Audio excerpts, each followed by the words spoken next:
मिथिला नगरिया निहाल सखिया दुल्हा में बड़का कमाल सखिया।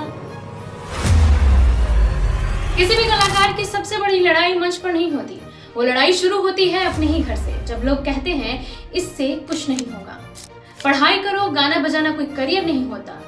ज्यादातर सपने यहीं पे खत्म हो जाते हैं। लेकिन कुछ लोग सपनों से समझौता नहीं करते, वो अपने रास्ते खुद बनाते हैं। आज की कहानी ऐसी ही एक बेटी की है जिसने तानों को अपनी ताकत बनाया और संघर्ष को अपनी पहचान। ये कहानी है रोहतास की बेटी उत्तमा मिश्रा जी की। जी हाँ, नमस्कार, मैं हूँ आस्था गुप्ता, आप देख रहे हैं द आस्था वॉइस। हम हर उन लोगों की कहानियां लेकर के आते हैं जिनकी कहानियों से लोगों को प्रेरणा मिलती है। आज की कहानी उत्तमा मिश्रा जी की, तो चलिए शुरू करते हैं। रोहतास जिले के चनारी प्रखंड का वीरनगर, यहीं से शुरू होती है एक साधारण सी दिखने वाली लेकिन असाधारण हिम्मत वाली लड़की की कहानी।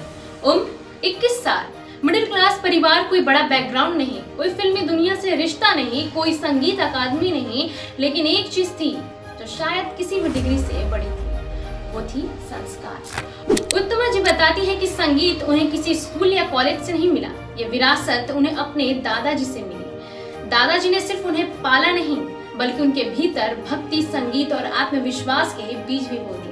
शायद उन्हें भी नहीं पता था कि यही छोटी सी बच्ची एक दिन पूरे जिले में अपनी आवाज से पहचानी जाएगी।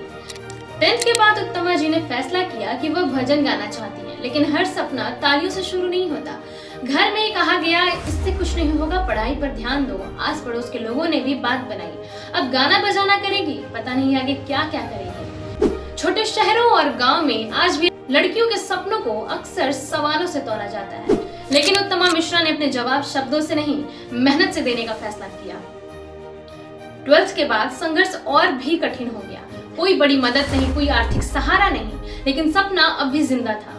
उन्होंने अपने पैसों से गाना रिकॉर्ड करवाया और खुद YouTube पर अपलोड किया। साथ ही अपनी ग्रेजुएशन भी पूरी की। सोचिए, एक तरफ पढ़ाई, दूसरी तरफ संगीत और बीच में था आर्थिक चुनौती। कई लोग ऐसे मोड़ पर रुक जाते हैं, लेकिन उत्तमा मिश्रा जी नहीं रुकी, क्योंकि उनके लिए संगीत सिर्फ एक शौक नहीं था, वह उनकी पहचान बन चुका था। हर संघर्ष करने वाले इंसान की जिंदगी में एक ऐसा दिन आता है जो पूरी दिशा बदल देता है। उत्तमा जी की जिंदगी में भी वो दिन था संस्कार भारती औरंगाबाद की संगीत प्रतियोगिता। ये उनका पहला बड़ा प्रतियोगिता मंच था। घर से ज्यादातर लोग आज भी इसके पक्ष में नहीं थे, लेकिन उन्होंने एक मौका मांगा और वह मौका उनकी जिंदगी बदल गया। वहां से वह सिर्फ लौट कर नहीं आई, बल्कि विशिष्ट पुरस्कार लेकर लौटी। यही वो पल था जब उन्हें खुद पर पहले से कहीं ज्यादा विश्वास हुआ। इसके बाद मेहनत का सफर जारी रहा। जिले की कई संगीत प्रतियोगिताओं में प्रथम स्थान, गुप्ताधाम महोत्सव, सिरसा सूरी महोत्सव, रोहतास जिला स्थापना, ऐसे और प्रशासन के कई महत्वपूर्ण कार्यक्रमों में लगातार प्रस्तुति। आज जब लोग उन्हें मंच पर सुनते हैं तो शायद उन्हें ये नहीं पता होता है कि इस आवाज के पीछे कितनी रातों की मेहनत, कितने ताने और कितना धैर्य छिपा है। आज उत्तमा मिश्रा जी सिर्फ भजन नहीं गाती, वो बच्चों को संगीत भी सिखाती हैं। यानी जो रास्ता उन्होंने संघर्ष करके बनाया, अब उस रास्ते पर दूसरे बच्चों को आगे बढ़ा रही हैं। यही असली सफलता होती है, जब आपकी मेहनत सिर्फ आपकी नहीं रहती, बल्कि दूसरों के सपनों की वजह बन जाती है। जब हमने उनसे पूछा कि क्या कभी ऐसा लगा कि सब कुछ छोड़ देना चाहिए, तो उनका जवाब बहुत छोटा था, लेकिन शायद पूरी कहानी उसी में छिपी थी। उनका कहना है कि हम पूरी दुनिया को छोड़ सकते हैं, लेकिन अपने संगीत को नहीं। यही एक कलाकार की सबसे बड़ी ताकत होती है, जब हालात जुनून से छोटे पड़ जाएं। हर लड़की के लिए उनका एक संदेश है। उत्तमा मिश्रा जी उन लड़कियों से सिर्फ ये कहना चाहती हैं कि आगे देखते रहिए, पीछे मुड़कर देखने की जरूरत नहीं है।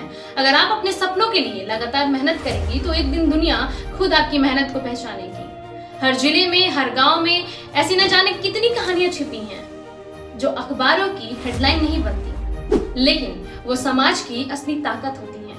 उत्तमा मिश्रा जी की कहानी सिर्फ एक भजन गायिका की कहानी नहीं है, यह विश्वास की कहानी है, यह मेहनत की कहानी है, ये उनके दादाजी के संस्कारों की कहानी है, जिन्होंने अपनी पोती के भीतर एक सपना जगाया। और यह उस बेटी की कहानी है जिसने लोगों की आवाज से ज्यादा अपने मन की आवाज सुनी।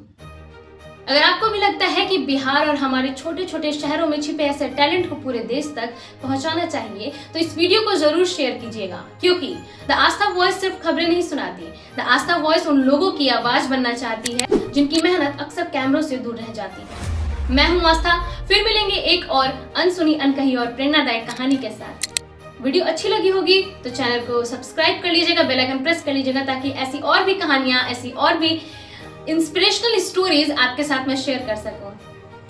कमेंट करके अपना राय जरूर बताइएगा कि आपको उत्तमा मिश्रा जी की कहानी कैसी लगी और क्या आप उनको जानते हैं। तब तक के लिए नमस्कार, मिलते हैं अगले वीडियो में।